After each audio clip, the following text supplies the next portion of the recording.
salita ng Panginoon. At medyo may connection yung awit sa ating mensahe ngayon. Medyo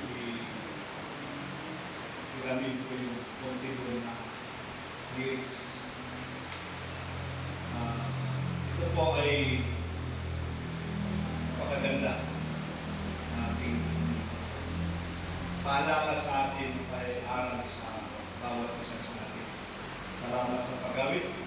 Pinawisan ka, ang takas ng electric fan dito. Kasi ang ganyan at maganda yung kaawit ka sa Panginoon na may takot, may kawa. Kasi ibig sabihin, hindi mo basta-basta kumakanta. No? Hindi, naawitan mo ang Panginoon. Bakit sino ba naman tututo nakakanta-kanta sa akin ng mga pero dahil nasa pamiling ko ay aawit tayo. No? Nag-aalay tayo ng awit. Ang gusto kong ibahagi sa atin ngayon na mensahe ay ang New Testament way of serving. Yung pamamaraan ng paglilingkod sa Diyos sa ngayong panahon ng bagong tipan. No?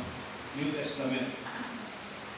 Napag-aralan natin previous month, weeks pala. Oo, the other past month lang pala, no? February, yung patungkol sa paglilingkod na malaking bagay yung sinabi mo, sasabihin mo, because I love my master, dahil mahal ko ang aming amo, maglilingkod ako. Nakita natin yung mga epekto noon. Kung napakinggan yung mga points natin, ay napakalaga na sa ganun ay tayo ay pusang nagiging alipin ng Diyos. Alipin tayo ng Diyos. Pero dito sa New Testament, meron namang aral, Galatians chapter 5, tignan natin verse 20, verse 18 muna natin. Galatians 5:18. But when you are directed by the Spirit, you are not under obligation of the law. But the Holy Spirit, verse 22 tayo dyan, kasi sa Word of the Flesh yung next yan. Dito tayo focus tayo sa Holy Spirit. But the Holy Spirit produces this kind of fruit in our lives: love, joy, peace, patience, kindness, goodness, faithfulness, gentleness, self-control. There is no law against these things. Those who belong to Christ Jesus have nailed the passions and desire of their sinful nature to His cross and crucified them there. Since we are living by the Spirit, let us follow the Spirit's leading in every part of our lives. May the Lord bless His word, our hearts. Ito,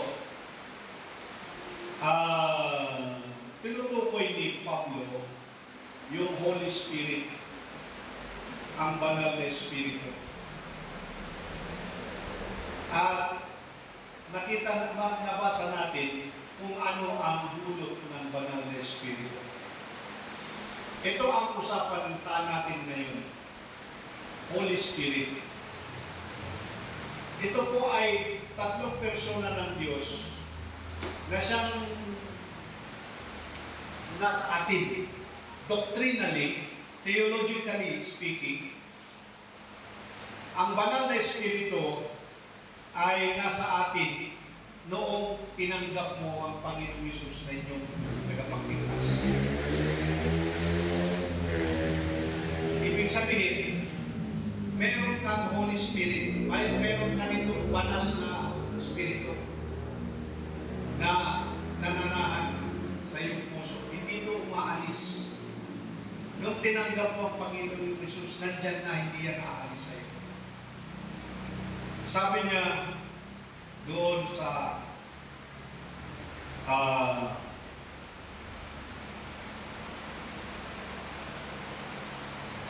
tignan ko nga kung dito yun.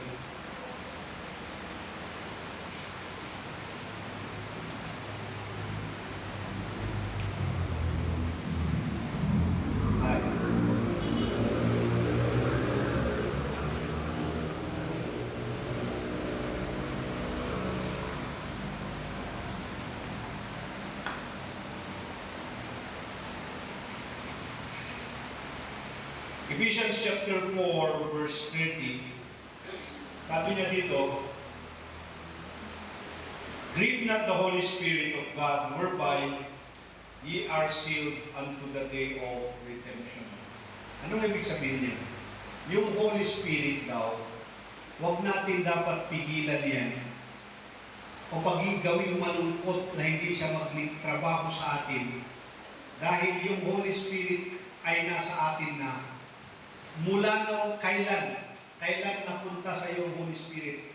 At ang nangyari sa Holy Spirit na yan, tumatak sa atin, sealed by the Holy Spirit unto the day of redemption, whereby ye are sealed unto the day of redemption.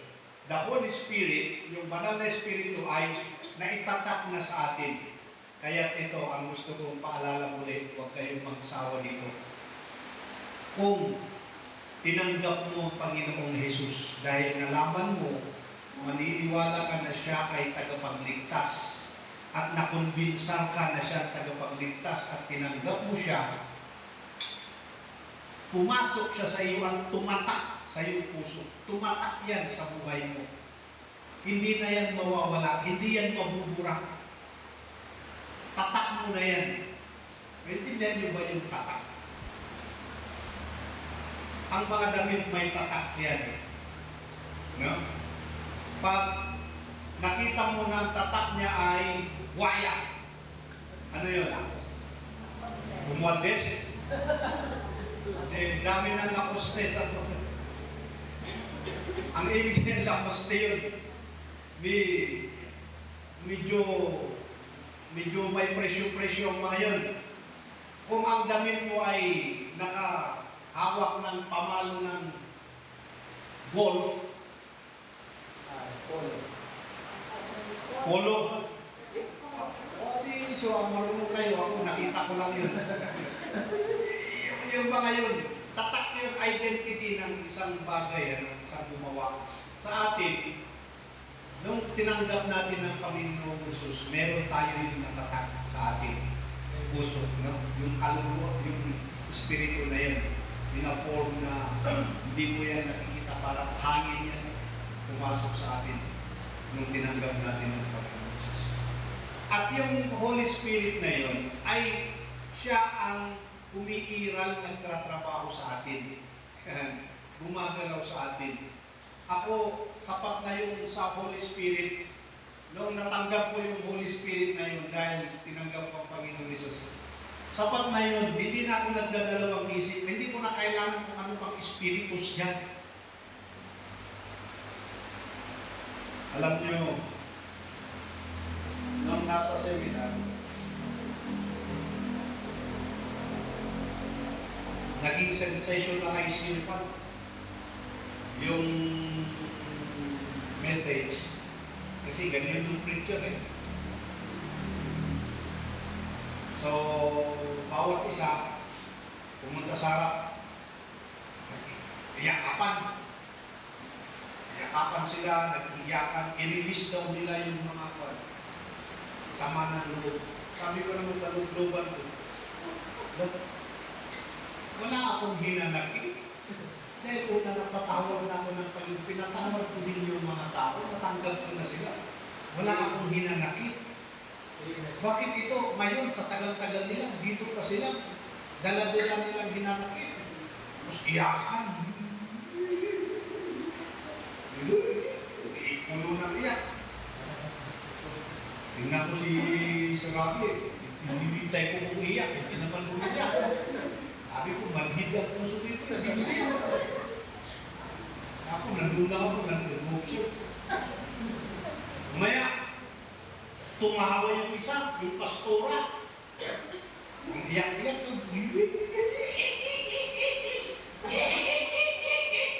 grabe nang iyak ko, bakit hindi na tumitigil? Hinahawakan ng kasama niya, ng kayakap niya. Umaya, binutawan niya na lang, humiga. Maya, sumunod yung isa naman.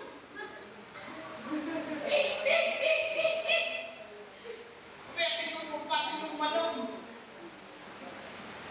Sabi mo, pati si madam na tumatak. Sabi mo, Sabi sa akin nito, yan yung daw, laughing spirit. Sabi ko, saan sa Bible yung laughing spirit? Tapos sabi nila, fruit ng spirit yun. Sabi ko, wala naman nabanggit na the fruit of the spirit is laughing. Wala kang makita sa Bible yan. Bakit? Tapos na-observe ako ng taga-Netherlands na speaker, pumunta sa akin. Dawa ka na dito, ganyan na. Hindi kong sabihin, bakit kayo hindi kayo magtatawa? Itong mga pinagtatawa-tawa nyo. After that, sabihin ko kay Pastor Jimmy, paliwanag mo sa akin, anong ibig sabihin niya? Ba't sila nagtatawa na? Grabe ang tagal ng tawa nila. Naghihintay namin sa masigil. Tapos, sabi ni Pastor Jimmy, hindi ko alam yan. Bakit hindi ko alam yan? Hindi ko yan naranasan eh. Sana maranasan mo. Bakit? Tapos ako naman, nung nag-pray na lang ako, sabi ko, Lord, ano ba itong nangyari? Gusto ko maawa ako sa isa na tagal na lang tumatawa, halos hindi makahinga.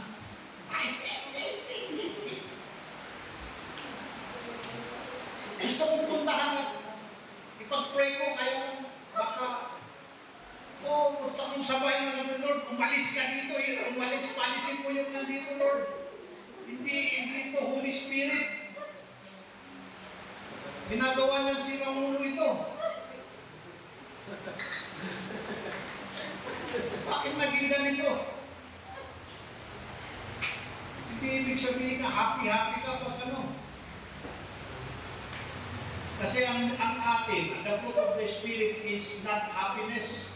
Hindi ang fruit of the Spirit ay joy. Yung nandito na kahit walang-wala kang pera, pero ang saya-saya mo dahil alam mo Kristiyano kang walang pera. Pero Kristiyano kang merong pangangailangan. Naintindihan nyo yan? Alam niyo yung effect ng joy? Pag ikaw ay Kristiyano, nasa iyo ang Holy Spirit, ikaw yung tao na hindi nakabase yung tawa mo, ligaya mo, saya mo sa bagay, sa material. Ikaw ay nandyan na kahit wala kang pera, mandyan yung ligaya mo sa puso dahil kahit wala kang pera, pero yung pangangailangan mo, nandyan. You have the need and you have the joy. You have the joy, that's why you are just showing na okay ka lang. Hindi yung natatakpan, nandyan yung umiiyak. Pero dahil kailangan mong artificial yan, dalahan ka ng satanas ng o anong espiritu na yan. Bakit pwede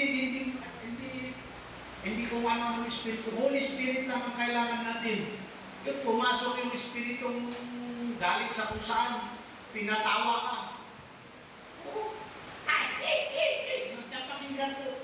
Pagkatapos ng hihiki at tutungtong naman lang ang problema. Kung sila ano yan, dito yan. O ano at dito. Kahit, tingita mo, pati expression mo. O kita mo, may problema ka. Kanina lang, tumawa-tawa ka. Nandyan yung kung anong espiritu. Yan. Kaya, alam nyo, itong sinasabi ang kailangan natin ay yung espiritu na Holy Spirit, hindi na kailangan yung kung ano-ano pa dyan. Now, sa verse, balikan natin yung text natin ng Galatians chapter 5. But if you are led by the Spirit, you are not under the law. Kung ikaw daw ay, kung nasa inyo daw ang banal na Espiritu, hindi ka nasakop ng mga law, mga batas-batas ng Old Testaments, mga ganyan. At ano naman ang Holy Spirit na nasa inyo? Verse 22, but the fruit of the Spirit is love. Okay. Meron tayong tatlong bagay na makikita dito para maintindihan natin yung way of serving according to New Testament sa panahon natin ngayon. Una, ang paglilingkod sa Diyos ay hindi galing sa fleshly obedience, not a fleshly obedience. Anong ibig sabihin? Ang paglilingkod sa Diyos sa New Testament ay bunga ng Holy Spirit, trabaho ng banal na Espiritu na nasa atin. Hindi po yan fleshly obedience. Anong ibig sabihin ng fleshly obedience? Ito yung, kung sabihin mong obedience, obedient kang tao, meron kang ginagawa dahil meron nag-utos sa inyo. Kaya, ang mangyayari sa iyo, parang